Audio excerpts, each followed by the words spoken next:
बच्चों, let's read the question here, and in this question we have to read the following statement about Terror of Bengal and select the correct ones.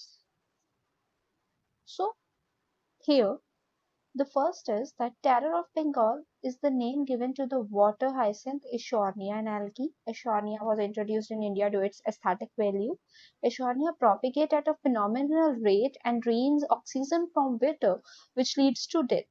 So basically यहाँ पर अगर हम लोग की concept की बात कर लेते हैं, so that is related to what here? की कंसेप्ट किसके सराउंडिंग घूम रहा है? That is only on water hyacinth, और हम इसको बोल सकते हैं एशोरनिया के अराउंड हमारा की कंसेप्ट जो है वो मूव ऑन कर रहा है. Now here what happen, water hyacinth को हम लोग टेरर ऑफ बंगाल बोलते हैं. That is a true thing.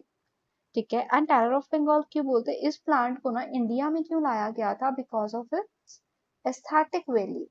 इसी वजह से उनको इंडिया में लाया गया था, क्योंकि ये क्या थी, इनकी एक एस्थेटिक वैल्यू थी, सुंदरता थी, जिसको हम बोल देते हैं ना. Because of the aesthetic value it will bought to India beauty की वजह से. लेकिन बाद में इस प्लांट ने क्या किया, पानी में जितनी भी ऑक्सीजन थी उसको यूज कर लिया, तो एक्वेटिक ऑर्गेनिज्म विल डाई, तो इसलिए इसको टेरर ऑफ बंगाल बोलने लग गए. तो यहाँ पर अगर आप देखोगे, ये भी सही है कि इसको टेरर ऑफ बंगाल बोलते हैं, ये भी सही है ना, कि that it will bring out. ये क्यों लेके आए, इंट्रोड्यूस किया है इन्होंने? Due to its beauty. Beauty के लिए लेकर आए थे. Eichhornia propagated a phenomenal rate and drains oxygen from the water which leads to death. तो ये भी सही है. तो यहाँ पर करेक्ट ऑप्शन क्या हो गई? Option D. Hope you understood. All the best.